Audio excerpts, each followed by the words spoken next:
हम लोग योजना रखे हैं कि बहुत सारे हमारे विधायक बनने के बाद बहुत सारी माताएं बहनें अपने परिवार के मुखिया को खो चुकी हैं और उनके परिवार की स्थिति ठीक ठाक नहीं है।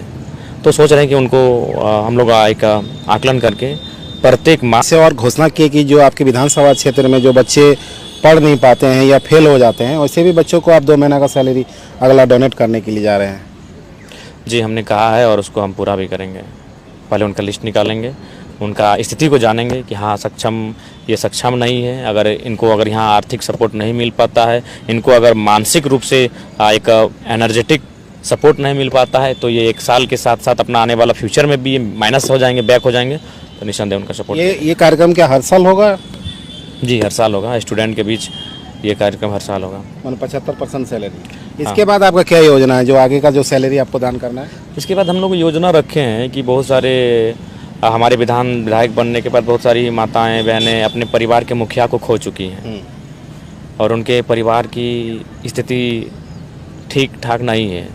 तो सोच रहे हैं कि उनको हम लोग एक आकलन करके प्रत्येक माह 1000 रुपये उनको पेंशन के रूप में 1000 मिलता है, लेकिन एक विधायक अपनी सैलरी से 1000 रुपया देगा, ये भी एक ऐतिहासिक होगा। तो उस दिशा पे हम सोचे हैं। जो लोग इलाज करा नहीं पाते, अपना ज़मीन बेच देते हैं, बकरी बेच देते हैं, वैसे लोगों के लिए भी क्या कुछ है? जी बिल्कुल। हमें लगता है कि शायद ही कोई ऐसा दिन होगा जहां हम लोग वैसे लोगों का सहयोग नहीं करते हैं। हमें विधानसभा चुनाव में याद आता है, एक दिन हम लोग को चंदा 42,000 रुपये उठा था। तो एक शायद आपको भी याद होगा, बहुत एक्सीडेंट का केस था, माथा में एक लड़का को चोट लगा था। वो आया हमारे पास, तो हमारे जो भी चंदा उठा था हम लोग जेब में जितना था सब उठा के एक बार दे दिया। हमको कुछ गिने नहीं ना ये सोचे कि हम रख लेते हैं। हमको लोग पेट्रोल के लिए दिए हैं, 42,000 के आसपास था वो। उस दिन का कलेक्शन था, हम सारा दे दिए। बगोदर से भी एक रोड एक्सीडेंट का इशू आया, उस दिन 19,000 रुपये हमारे जेब में थे कलेक्शन के रूप में, जो चंदा लोग हमें दे रहे थे चुनाव के टाइम। हमने एक बिना सोचे बिना संकोच के वो सारा उनको दे दिया। कोल्हान द्वारा भी जा रहे थे तब एक कैंसर पेशेंट को भी आप मदद कर गए, रास्ते में गाड़ी रोक कर किए थे। हाँ, चूँकि हम लोग को ये आइडिया हो जाता है कि भाई ये अगर हमारे पास आया है तो जाहिर सी बात है बहुत दुखी होगा, तो फिर ज़रा भी हम लोग संकोच नहीं करते हैं। विरोधी बहुत चिंतित है आपको लेकर। देखिए विरोधी बेचारे कई कारण हैं उनका, इस तरह से हमारे नाम से उनको पीड़ा होने का बहुत सारे कारण हैं। और उनमें से एक कारण यह भी है कि ऐसा कैसे ये काम यहाँ तक आने में लोगों को एक युग लगता है। ये लड़का 2 साल 3 साल की मेहनत में यहाँ तक आया है, और आया ही नहीं है। जो कार्य कर रहा है लिख से हटकर कर रहा है। राज्य में सरकार है, आज भले खर्चा के बाजार में राज्य सरकार है, चूँकि भाई बजट उनका काम है, वो खर्चा के बाजार में है, लेकिन चर्चा के बाजार में इस बात को मानना होगा कि अकेला विधायक भारी पड़ा है। चाहे वो पलामू है, संथाल है, या सिमडेगा है, या गुमला है, या कोलान है। चर्चा के बाजार में डुमरी विधायक, चर्चा में कौन है? डुमरी विधायक है। हाँ, दो के पीछे एकदम पड़ गया आपका एकदम। चलने दीजिए, कुछ भी कर रहे हैं, मन कुछ ना कुछ नुक्स निकाल दे रहा है। स्वाभाविक है, मानव जीवन में आप अच्छा भी करेंगे तो कोई भी काम होता है उसका हेड टेल होता है, पॉजिटिव और नेगेटिव दोनों होता है। एक ही समय में आप कुछ भी करें, कोई भी काम रहे कि कितना पूजनीय महान कार्य क्यों ना रहे, उसमें कुछ प्रतिशत नकारात्मक चीज़ें निकलेंगे ही निकलेंगे। तो स्वाभाविक वो निकालेंगे। बेचारों को नहीं एक्सेप्ट हो पा रहा एक सरल एक गाँव से इस प्रकार से आ जाना, सामने आना, तो उनको नहीं हो पा रहा है बेचारों को। कोई दिक्कत नहीं। को क्या संदेश देंगे? कुछ नहीं, वो अपना ड्यूटी निभाए। संदेश क्या देंगे? वो अपना ड्यूटी निभाए। रिचार्ज वाला थीम अभी भी चल रहा है? वो तो चल ही रहा है, वो तो चलेगा ही। कुछ लोगों का पर्सनल भी इशू होने लगा है। जब हम वो 3 इडियट्स की कहानी आखिर कहाँ जो फिल्मों में दर्शाया जाता है वो रियल जीवन से भी संबंधित होता है। वही ना भाई कि अगर दोस्त अगर फेल हो जाए तो कम दुख होता है, लेकिन वो टॉप निकल जाए तो बड़ा दुख होता है। कई छात्रों से मैंने बात किया, बहुत मैंने आपका तारीफ कर रहे थे कि पहला ऐसा विधायक मिला है, अगले बार बोलता है कि हम लोग मुख्यमंत्री बनाएंगे। स्टूडेंट लोगों का कहना है ये।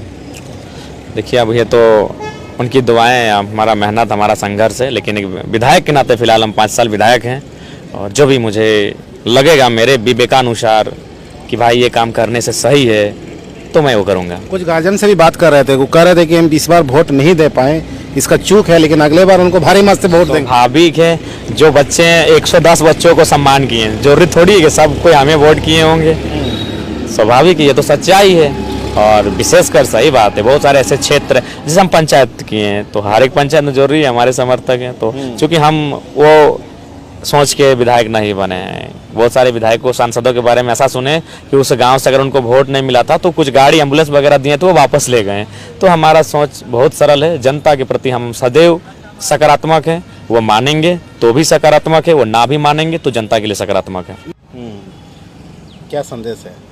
संदेश यही है, चूँकि मतलब और विधायकों सांसदों को देखिए हम तो उनको यही कहेंगे कि कोरोना का काल आया, हमने घर में टेलीविज़न में देखा, स्पेन की सड़कों में, इटली की सड़कों में लोग सड़कों पे आए और अपना पैसा का अटैची ले लेके उड़ाने लगे कि जो पैसा मेरा जीवन नहीं बचा पाएगा वह पैसा किस काम का। उस दिन वो पैसा धूल बन चुका था। तो मैं उनसे यही कहूँगा कि इसी भारत में आप भी जी रहे हैं, हम भी जी रहे हैं और जनता भी जी रही है। आपको अगर छींक भी लग रहा है तो आप आसानी से दिल्ली पहुँच पा रहे हैं और जनता जनार्दन CHC तक नहीं पहुँच पा रहे हैं, सामुदायिक स्वास्थ्य केंद्र तक नहीं पहुँच पा रहे हैं, कहीं सड़क के अभाव में तो कहीं यातायात सुविधा के अभाव में। तो यदि आप सक्षम हो चुके हैं तो हमें लगता है उसमें से अगर आप 25% भी अपने लिए मान के चले ना तो हमको लगता है यहाँ से 50 साल आप जी लेंगे। तो कम से कम जनता के बारे में सोचें। हमने मानव जीवन लिया है, हमारा कर्तव्य बनता है कि कुछ सत्कर्म करके जाएं यहाँ से। जयराम जी, एक सवाल है, राज्यपाल के साथ आपका ये रिश्ता क्या कहलाता है? देखिए, रिश्ता, राज्यपाल 8 बार सांसद रह चुके हैं, संसदीय व्यवस्था में रहे हैं। ये विधायक भी संसदीय व्यवस्था ही है, ये राज्य के लिए है, वो केंद्र के लिए है, देश के लिए। तो हम दोनों वो संसदीय व्यवस्था के अंग रह चुके हैं, मैं अभी संसदीय व्यवस्था का अंग हूँ। तो उन्होंने भी बहुत करीब से देखा है, लोगों को देखा है, अपने मतदाताओं को देखा है, उनकी समस्याओं को देखा है। 3 बार उन्हें मंत्रालय संभालने का अवसर मिला तो उनको लगा है कि एक ऐसा लड़का बागी बन के सामने आया है जो लीग से हटकर चल रहा है, बिल्कुल अलग ही रास्ते में चल रहा है, तो इसका समर्थन होना चाहिए। और निसंदेह प्रत्येक दूसरा सप्ताह हम महामहिम के पास कोई ना कोई समस्या लेकर पहुंच जाते हैं कि महामहिम इसको देखिए, इसको सॉर्ट आउट करिए। हम प्रत्येक दूसरा तीसरा दिन को टेलीफोन करते हैं कि महामहिम एक समस्या आन पड़ी है, जरा मार्गदर्शन दीजिए इसमें। तो उनको भी लगता है कि ये लड़का सक्रिय है और जो लोगों के मुद्दों के साथ कनेक्ट है। तो थोड़ा सा अगर हमारा महामहिम की अगर सहयोग करने से अगर सार्थकता हो जाए, इस बच्चे को मोटिवेट हो जाए तो बस। मतलब ग्राउंड लेवल में पॉलिटिक्स कर रहे हैं आप, उसका आपको फायदा मिल रहा है? हाँ, ग्राउंड लेवल पर कर रहे हैं, डाउन टू अर्थ कर रहे हैं, सीधा कनेक्ट के साथ कर रहे हैं। ऐसा नहीं, विपक्ष के बहुत सारे मंत्री हैं जो हमारी खूब प्रशंसा करते हैं लेकिन बेचारे लाचार बेबस हैं कि हम विपक्ष में बैठे हैं।